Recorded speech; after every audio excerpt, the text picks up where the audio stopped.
बिस्मिल्लाहिर्रहमानिर्रहीम। और हज और उम्रा अल्लाह के लिए पूरा पूरा अदा करो।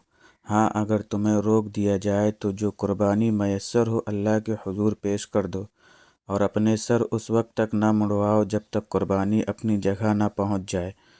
हाँ, अगर तुम में से कोई शख्स बीमार हो या उसके सर में कोई तकलीफ़ हो तो रोज़ों या सदक़े या कुर्बानी का फ़िदिया दे।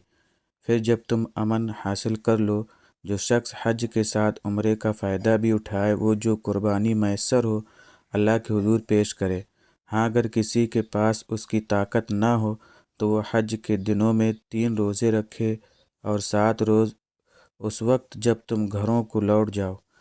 इस तरह ये कुल 10 रोज़े होंगे। ये हुक्म उन लोगों के लिए है जिनके घर वाले मस्जिद हराम के पास ना रहते हों।